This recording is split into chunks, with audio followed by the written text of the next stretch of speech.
Bismillahirrahmanirrahim. Assalamualaikum warahmatullahi wabarakatuh. Alhamdulillahilladzi arsala rasulahu bil huda wa dinil haq liyudhhirahu 'ala ad-dini kullihi wa kafa billahi syahida. Asyhadu an la ilaha illallah wahdahu la syarikalah wa asyhadu anna Muhammadan abduhu wa rasuluhu alladzi la nabiyya ba'da.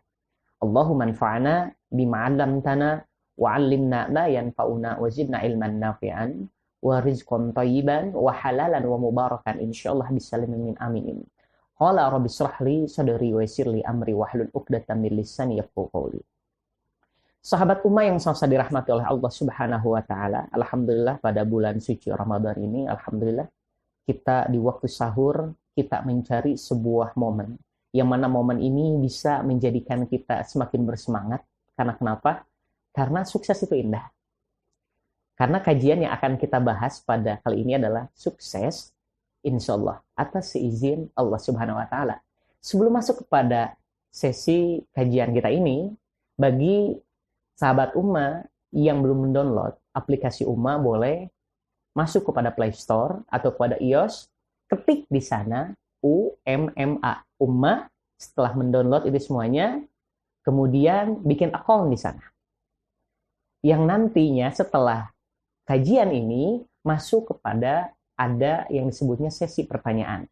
Nanti ada di pojok sebelah kanan, ada menu pensil, kemudian diklik di sana bagi teman-teman atau sahabat Ummah yang ingin mengajukan pertanyaan, tulis di sana, setelah itu bikin hashtagnya dengan sukses insya Allah. Sahabat Ummah yang sesuai dirahmati oleh Allah Subhanahu wa Ta'ala, ketika kita mengartikan sukses, kebanyakan orang dikatakan seperti ini, sukses itu yang punya harta, sukses itu yang punya mobil, sukses itu yang punya apartemen, sukses itu punya aset di mana-mana. Bahkan mungkin mobilnya upgrade terus. Tetapi itulah yang disebutkan sukses menurut pandangan manusia yang ada di dunia ini. Yang kebanyakan orang terfikirkan permasalahan itu menggunakan yang disebutnya pemikiran kapitalisme. Apa yang disebut kapitalisme? Kapitalisme itu pemikiran para ahli duniawi, yang mana semuanya diukur oleh materi, diukur oleh kesenangan dunia. Pada hakikatnya, dunia ini sebagai tempat meninggal, bukan sebagai tempat tinggal. Berarti konsepnya, kalau dunia ini kita yakini sebagai tempat untuk meninggal, apapun yang akan kita miliki di dunia ini akan hilang nantinya, tidak akan dibawa nanti. Sahabat Ummah yang saya dirahmati oleh Allah Subhanahu wa Ta'ala seperti ini. Sebelum kita masuk kepada hal-hal tersebut, saya akan menjelaskan bagaimana sih yang disebut sukses itu? Sukses konsep pertama adalah disebutkan dalam hadis Rasulullah SAW. Khairun nas anfa'uhum linnas.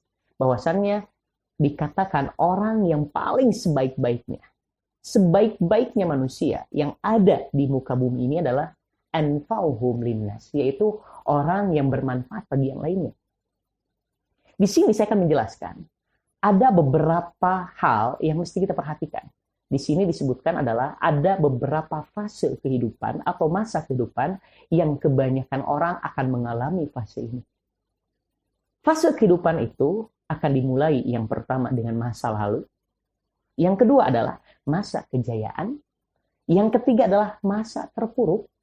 Yang keempat adalah masa kebangkitan. Yang akan kita jelaskan satu persatu di sini. Sahabat Ummah yang sesuai dirahmati oleh Allah Subhanahu wa Ta'ala, di dalam masa lalu ini akan terbagi kepada dua masa. Yang pertama adalah masa kelam, yang kedua adalah masa yang menyenangkan. Dan sebagian orang akan mengalami masa kelam dan masa menyenangkan. Di dalam masa kelam ini, kebanyakan orang dan sebagian orang berasal dari keluarga yang semrawut. Keluarga yang broken home, cerai, kemudian ada orang tuanya tetapi tidak diurus. Itulah kebanyakan orang ataupun sebagian orang merasakan itu. Kemudian di masa kelam ini ada sebagian orang yang merasakan ekonomi yang sulit. Bagaimana ekonomi sulit ini?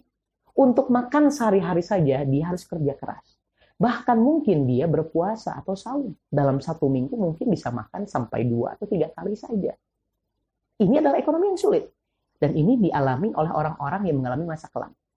Kemudian yang ketiga adalah di dalam masa kelam ini ada sebagian keluarga atau sebagian anak yang tidak mempunyai dari waktu kecilnya orang tua.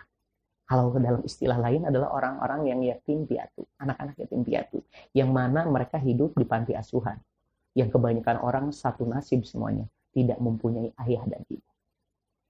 Ini adalah fase di mana masa kelam ini yang menjadikan pembentukan kita ketika nanti kita beranjak dewasa. Dan masuk kepada masa lalu ini, ada sebagian orang yang mengalami yang disebutnya masa yang menyenangkan. Siapa saja orang yang mengalami masa menyenangkan ini? Disebutkan di sini adalah orang-orang yang berkecukupan tentang masalah ekonomi. Kalau dalam arti lain adalah orang-orang ekonomi menengah. Ini yang pertama.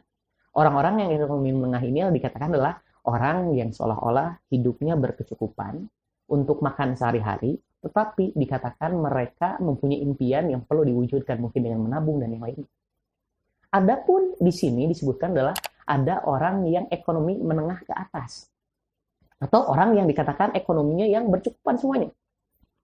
Karena di fase ini disebutkan adalah orang yang benar-benar keluarganya kaya. Segala keinginannya mudah diraih.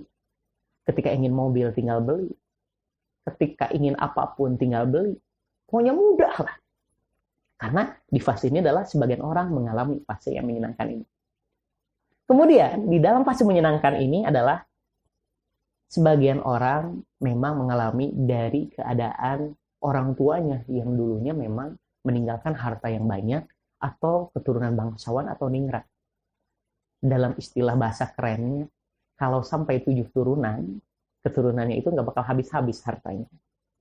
Itulah yang dikatakan masa lalu setiap orang, yang mana dalam masa lalu ini, dua hal ini, masa kelam dan masa menyenangkan ini adalah dua masa yang akan mempengaruhi, membentuk karakteristik manusia. Sehingga dia menghadapi kedewasaannya itu akan dimulai ke dalam dua masa ini.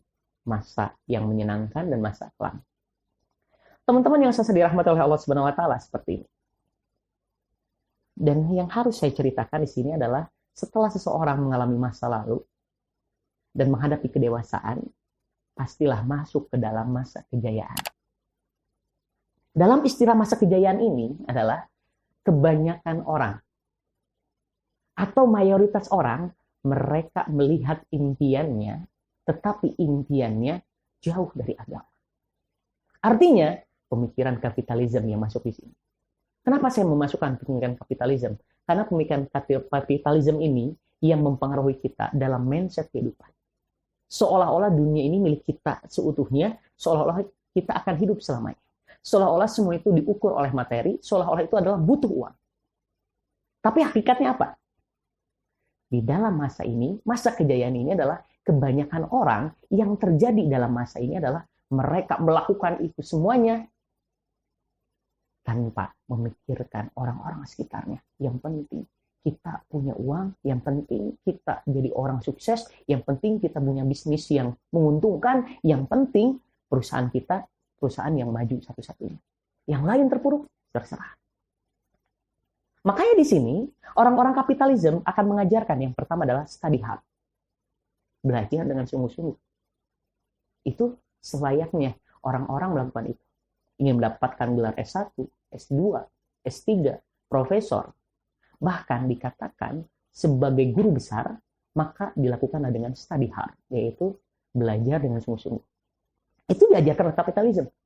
Yang kedua adalah kita disuruh untuk bekerja dengan sungguh-sungguh. Apapun yang kita lakukan, sungguh-sungguh lakukan. Kemudian yang ketiga adalah do something hard. Lakukan segala sesuatu itu dengan sungguh-sungguh. Apapun yang kita lakukan, baik profesi kita, baik bisnis kita, baik belajar kita, atau apapun itu, lakukan segala sesuatu dengan sungguh-sungguh. Kemudian, perbanyak relasi. Mau pakai bisnis MLM, mau bikin bisnis jejaring, apapun itu, relasi kita cari di satu tempat. Gak cukup satu tempat, ke satu kota. Gak cukup satu kota, pindah provinsi, ke provinsi, pindah negara, dan negara, pindah dengan link-link yang ada di seluruh dunia ini. Karena relasi perbanyak, untuk perbanyak link. Kemudian, dilakukan lagi apa? perbanyak harta sebanyak-banyak. Kalau bisa, punya mobil upgrade, apartemen di mana-mana, rumah, real estate, kemudian tanah di mana-mana berhektar-hektar, perusahaan punya cabang, apapun itu, lakukan. Yang penting harta kita semakin banyak, nggak peduli yang lain. Akhirnya apa? Akhirnya yang ada pamer. Kemudian kebanyakan orang yang gaul dengan orang kaya lagi, yang terjadi apa? Kebanyakan orang yang mati hati. Teman-teman, ketika diajarkan seperti ini, secara tidak langsung, belajar dengan baik, bekerja dengan baik, lakukan segala sesuatu dengan baik, perbanyak relasi, kemudian perbanyak harta. Kalau dipikir secara positif, baik kok yang diajarkan oleh kapitalisme. Tetapi apa? Kekurangannya cuma satu, tapi fatal. Apa kekurangannya? Mereka tidak memasukkan nama Allah di dalam setiap urusan. Ketika tidak dimasukkan unsur Allah di dalam setiap kehidupan, hatinya akan semakin mati. Karena konsep orang kaya itu adalah orang yang benar-benar bermanfaat untuk yang lainnya. Percuma kalau perusahaannya adalah perusahaan yang paling hebat di dunia, tetapi yang lainnya bangkrut semua. Apa yang mempunyai manfaat untuk kita? Artinya apa? Ketika kita melakukan itu semuanya, pemikiran kapitalis yang kita lakukan, banyak orang yang sukses. Tapi maaf teman-teman. Yang terjadi adalah hatinya benar-benar mati. Hatinya benar-benar tidak tersentuh dengan yang lain. Maka Allah menguji itu semuanya. Hati-hati. Kalau kita tidak berpegangan kepada agama kita, yaitu Islam. Tidak berpegangan kepada ajaran aturan kita, yaitu Al-Quran dan As-Sunnah. Siap-siap. Allah memberikan suatu penyakit. Yang mana penyakit ini adalah orang-orang mencapai segala kesuksesannya. Kalau kita pikirkan secara positif, teman-teman. Apa yang terjadi? Sahabat umat seperti ini. Kalau kita pikirkan, yang dimaksud dengan cita-cita itu apa sih? Ternyata cita-cita itu akan menjadi masa lalu kalau kita sudah mencapainya. Betul? Ya. Seolah kita hanya cerita saja. Ketika kita menghadapinya, ketika kita mencapainya, udah masa lalu. Karena kita sudah melewatinya. Tetapi konsepnya apa? Tidak ada unsur Allah di dalam setiap kehidupannya. Itu yang membedakan antara pemikiran kapitalisme dengan apa yang diajarkan oleh Islam. Sahabat umat yang sangat dirahmati oleh Allah Subhanahu wa taala. Makanya di sini disebutkan Allah akan memberikan suatu penyakit bagi orang-orang yang mengikuti ajaran kapitalisme ini dan dia tidak tersadar dan tidak mau berpegang pada agama. Apa penyakitnya? Istidraj. Apa itu istidraj? Sehingga Allah mengabadikan di dalam Al-Quran orang yang punya penyakit istidraj siapa? Yang pertama, Firaun. Punya kekuasaan, Allah jatuhkan sejatuh-jatuhnya. Yang kedua, Haman. Dia punya intelektual yang tinggi, bahkan dikatakan sebagai penasehat Firaun, Allah jatuhkan sejatuh-jatuhnya. Sampai 6 ayat dalam Al-Quran sebutkan nama Haman di dalam Al-Quran. Kemudian siapa lagi? Qarun. Yang disebutkan kunci berangkasnya saja, perhatikan. Orang lain menyimpan kunci berangkas karena kunci berangkas itu adalah dikatakan takut diambil oleh orang lain. Tetapi Qarun sampai apa? Keliling satu desa, satu kampung, diambil yang namanya diangkat kunci berangkasnya itu oleh bodyguard-bodyguardnya. Tetapi apa? Allah berikan penyakit istidraj. Allah jatuhkan sejatuh-jatuhnya. Apa yang disebut istidraj? Istidraj itu adalah Allah mengabulkan segala keinginan oleh seorang hamba. Tetapi ketika dia tidak berpegangan penuh kepada Allah, maka Allah akan jatuhkan sejatuh-jatuhnya. Dan ketika dijatuhkan sejatuh-jatuhnya, maaf teman-teman, apa yang dialami? Maka kita akan masuk ke dalam masa yang ketiga. Atau fase yang ketiga itu masa terpuruk. Kenapa fase terpuruk? Setelah Allah menjatuhkan kita sejatuh-jatuhnya, apa yang terjadi? Bisnis dan usaha kita bangkrut. Ekonomi pun akan sulit. Coba bayangkan.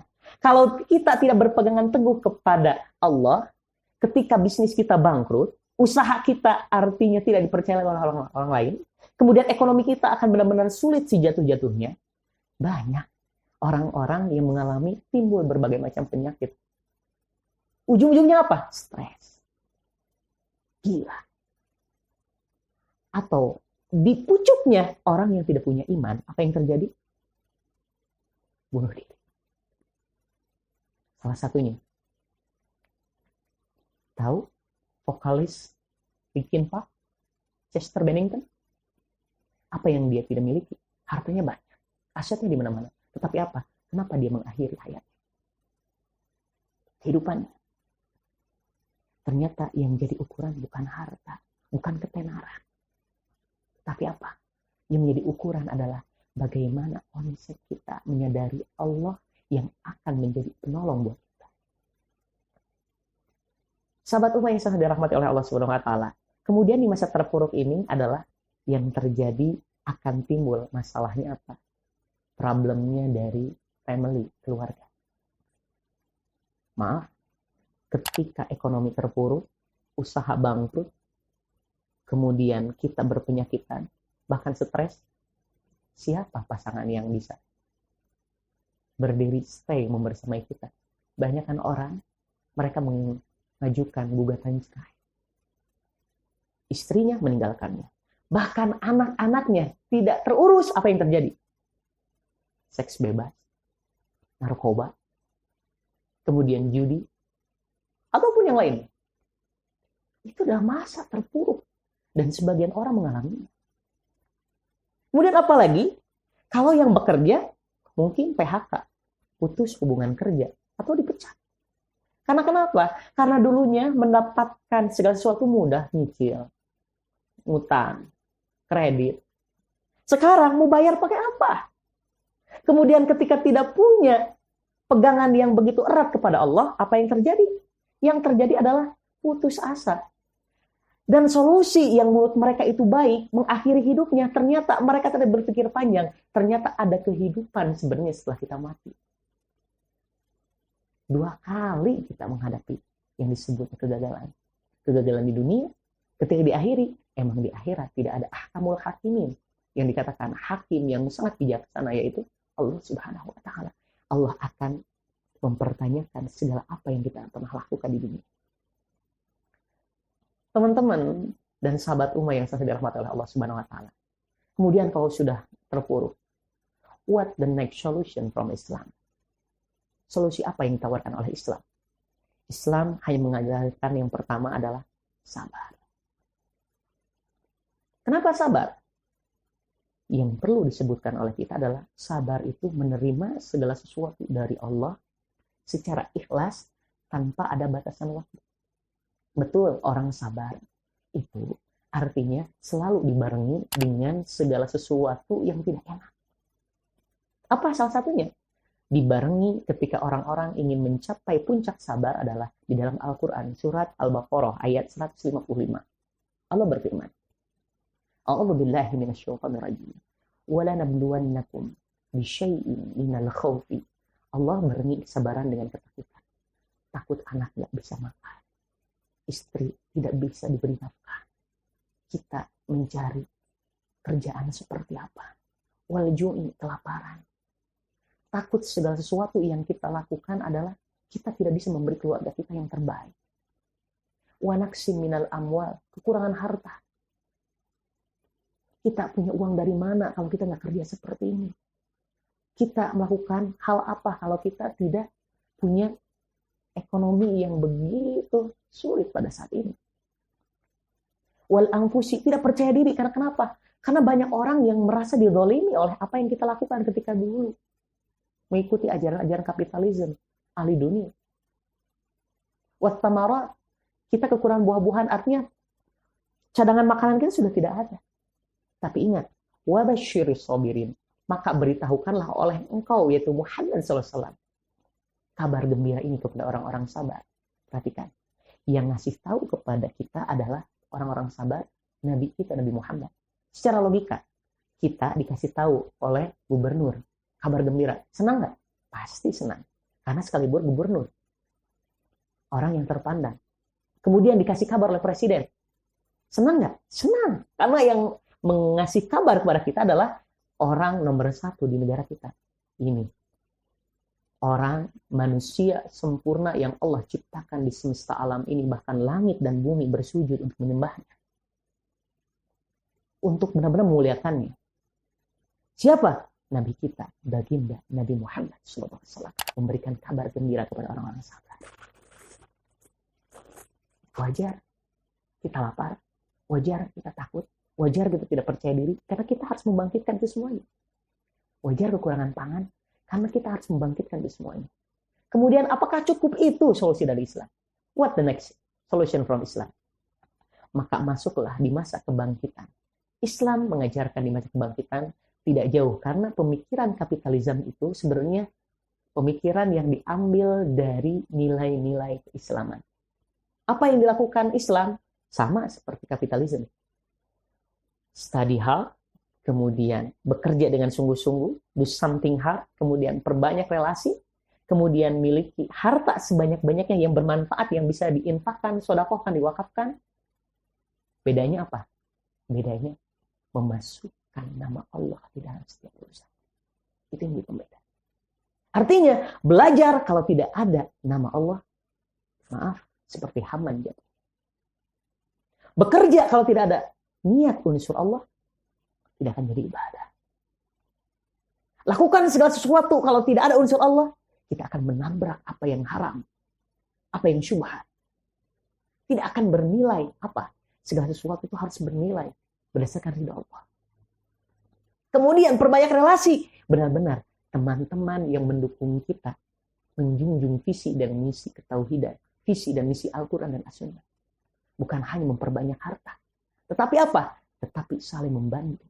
Ta'awanu 'alal birri wat taqwa. Saling membantu di dalam kebaikan dan ketakwaan. Wala ta'awanu 'alal itsmi wal udwan. Jangan membantu di dalam keburukan dan kejahatan. Itulah yang dilakukan oleh Islam. Makanya, yang menjadi pembeda antara kita dengan orang-orang kapitalisme apa? Yang membedakannya adalah lakukan itu semuanya atas nama Allah. Allahu Akbar.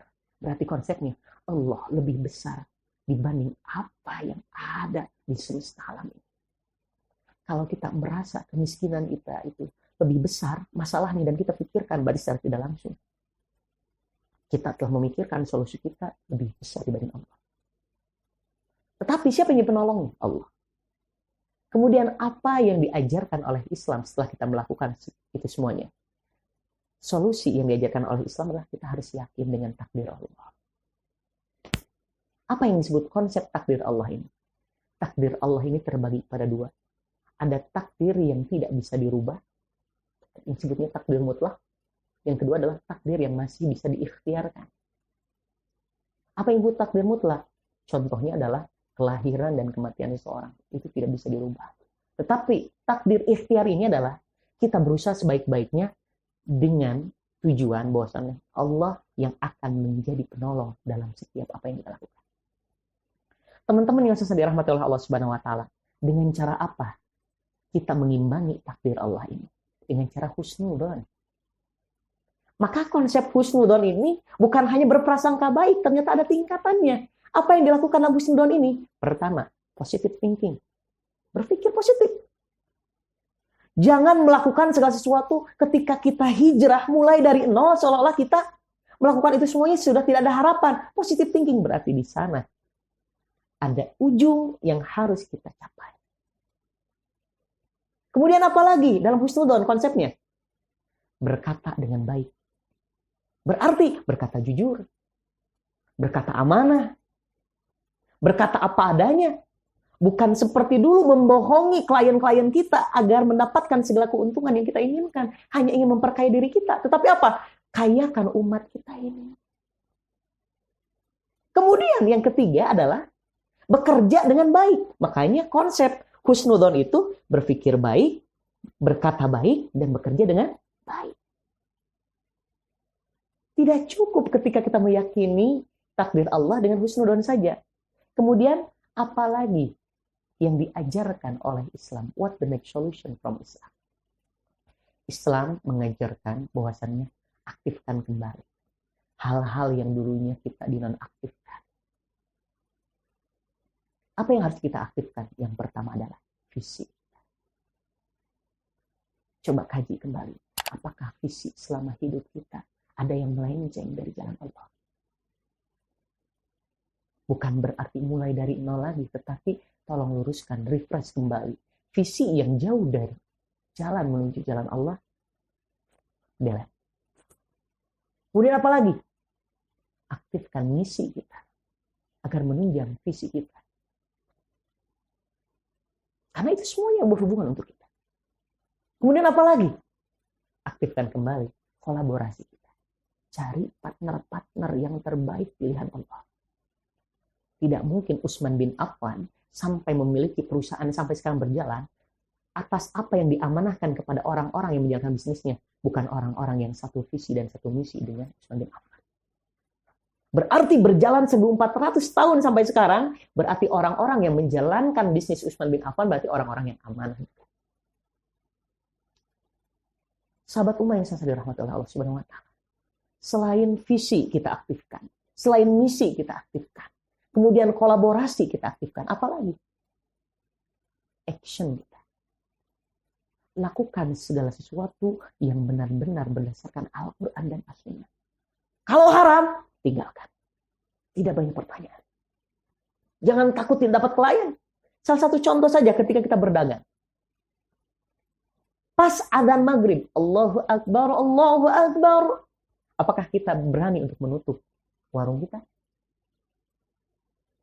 Berpikir secara logika, dari mana datang pelanggan lagi? Tetapi ketika Allah memanggil, ingat, orang yang sholat, maka Allah akan limpahkan rezekinya. Yakin terhadap ucapan Allah, atau yakin terhadap satu pelanggan? Yang ternyata rezeki kita bukan hanya hari itu saja. Bisa saja kita kehilangan satu ini, tetapi setelah sholat, datang 20 orang, 30 orang, min haitsu la yahtasib, dari jalan yang tidak disangka-sangka. Karena kenapa? Karena kita menyebutkan di sini adalah action kita tidak melanggar Al-Quran dan As-Sunnah. Karena kebanyakan kita ini adalah telah termindset dengan pikiran-pikiran ahli-ahli kapitalisme. Orang-orang ahli duniawi saja. Yang mana memamerkan harta mereka di hadapan orang lain. Pada hakikatnya, apakah harta yang mereka miliki benar-benar harta yang benar-benar mereka berikan di jalan Allah?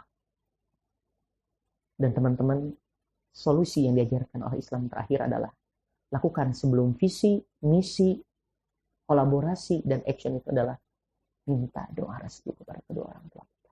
Ridallah firidal walidain, wasuqtullah fisuktil walidain. Sukses kita tergantung orang tua mendoakan apakah kita jadi sukses atau tidak. Dan murkanya Allah tergantung murkanya orang tua. Maka kalau Allah ridho, orang tua pun harus ridho. Jangan sampai kita menyakiti segala sesuatu hubungan kita dengan orang tua kita. Na'udzubillah, subhanallah. Sahabat-sahabat semua yang saya dirahmati oleh Allah Subhanahu wa taala, mungkin hanya itu yang bisa saya sampaikan atas kajian kali ini. Sukses lakukan langkah-langkah yang tadi. Insya Allah, atas izin Allah, kita akan sukses. Insya Allah, sahabat Ummah yang saya dirahmati oleh Allah Subhanahu wa taala, kita masuk kepada sesi pertanyaan.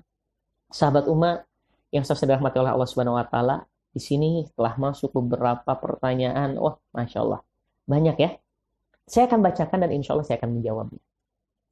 Sahabat Ummah yang sangat dirahmati oleh Allah Subhanahu wa taala, sekali lagi bagi teman-teman sahabat Ummah yang belum mendownload aplikasi Ummah, boleh dibuka aplikasi Play Store atau iOS-nya, klik di sana UMMA Ummah, kemudian download dan bikin account di sana. Kemudian bagi sahabat Ummah yang ingin menanyakan segala sesuatunya, boleh nanti masuk kepada pojok sebelah kanan ada menu pensil, kemudian klik di sana baru tulis pertanyaannya. Dan nama saya pun ada di sana, Felian LCMA di sana. Baik, dan bagi teman-teman yang ingin mempertanyakan permasalahan agama apapun, boleh menanyakan di aplikasi Ummah kita. Nah, ini yang banyak nih, Masya Allah. Saya akan membacakan. Yang pertama, pertanyaan dari Bang Ali. Masya Allah. Assalamualaikum warahmatullahi wabarakatuh. Waalaikumsalam warahmatullahi wabarakatuh. Ustadz, minta kiat-kiat suksesnya dong, Masya Allah. Kembali lagi, kiat sukses itu selain mindset yang kita tanamkan, adalah mindset karena Allah, in tansurullah yansurkum. ketika engkau menolong agama Allah yang didahulukan, maka Allah yang akan menyelesaikan segala urusanmu. Itu mindset pertama. Yang kedua adalah apa? Yang kedua adalah aktifkan kembali visi kita, misi kita, kolaborasi kita, dan aksi kita, serta minta doa restu kepada kedua orang tua kita dengan cara semuanya masukkan atas unsur Allah akan menolong segala urusan kita. Itulah yang dikatakan kiat sukses ya, insya Allah. Pertanyaan selanjutnya dari saudara Engkus, Masya Allah. Assalamualaikum Ustaz. Waalaikumsalam warahmatullahi wabarakatuh. Ustaz, hari ini saya diberikan kecukupan dalam hal harta. Namun ibadah masih bolong-bolong. Apakah ini termasuk istidraj? Sahabat ummah yang saya dirahmati Allah Subhanahu wa taala, seperti ini. Istidraj itu adalah suatu penyakit yang kita ketika dikasih sinyal atau dikasih tanda-tandanya kita tidak mau bertobat. Maka sebelum itu terjadi, kalau misalkan sekarang sudah tahu ilmunya, maka lakukan tobat. Kalau misalkan bisnis kita yang benar-benar, maaf, berhubungan dengan riba, berhubungan dengan hal-hal yang dilarang oleh agama, tidak ada kata terlambat. Daripada nanti ketika sudah ada berada di pucuknya, apa yang terjadi? Allah menjatuhkan senjata jatuhnya. Segera dari sekarang. Karena kenapa? Karena waktu itu tidak ada yang tahu kapan malaikat Israil yang mencabut nyawa kita. Wallahu a'lam bishawab, wallahu a'lam bishawab. Kemudian pertanyaan selanjutnya dari saudara Bambang Gentolet ya, Masya Allah.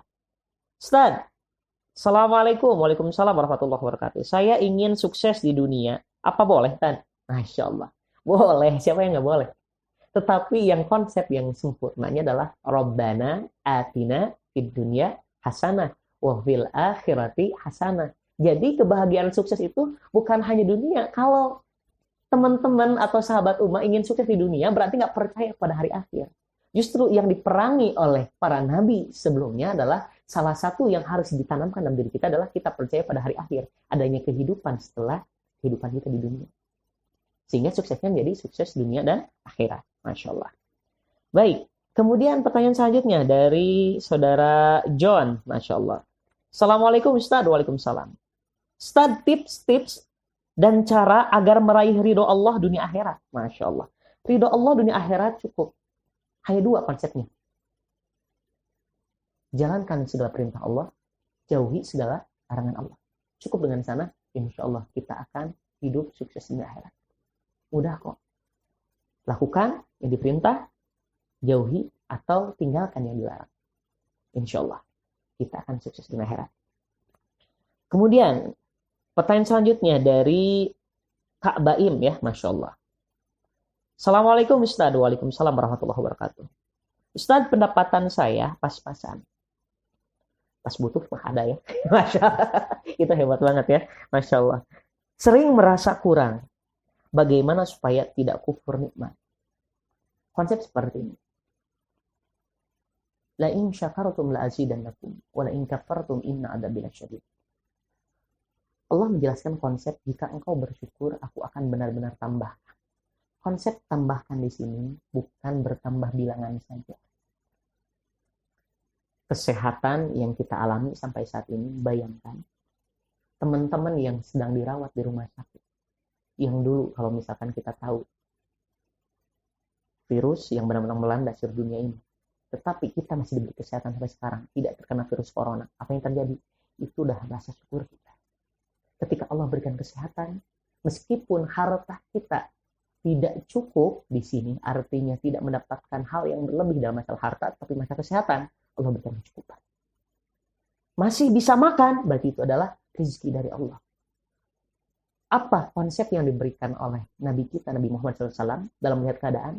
Ungduru ila man huwa fawqakum. Maaf, ungduru ila man huwa asfala minkum, wala tangduru ila man huwa fawqakum. Fahuwa ajdaru alla tajdaru ni'matallahi alaikum. Lihatlah kepada orang yang keadaannya di bawah kita. Jangan melihat kepada orang yang keadaannya di atas kita. Di sini artinya bukan berarti kita nggak boleh melihat orang yang kaya. Tapi artinya di sini adalah ketika kita melihat di bawah, akan kita semakin merasa bahwasanya Allah memberikan nikmat ini tanpa ada hitungan real matematika. Tetapi Allah memberikan ini adalah sesuai kebutuhan hambanya. Makanya dari sana kita benar-benar bersyukur ya konsep seperti itu.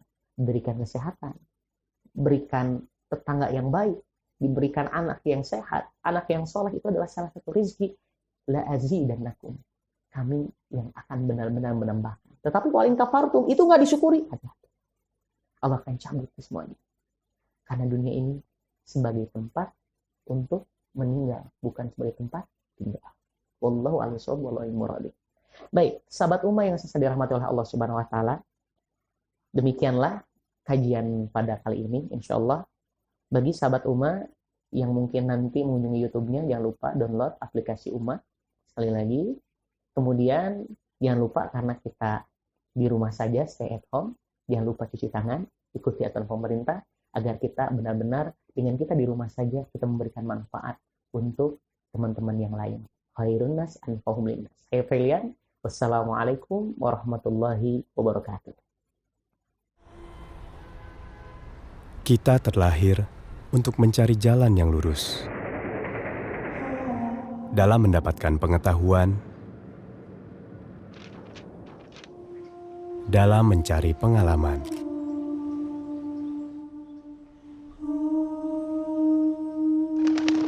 dan dalam mengemban amanah untuk menjadi manusia yang lebih baik. Namun, dalam perjalanan kita, dunia tidak selalu sejalan dengan keyakinan.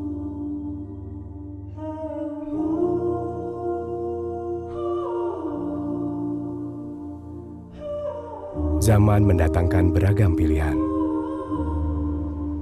Namun yang baik untuk kita tidak selalu jelas di depan mata. Karena itu, Ummah hadir untuk kita sebagai penunjuk arah yang insya Allah memberi pencerahan, dan sebagai sahabat yang insya Allah senantiasa mengingatkan.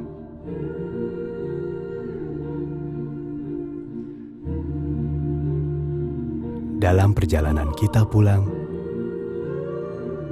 menuju jannah, Ummah, teman ibadahmu.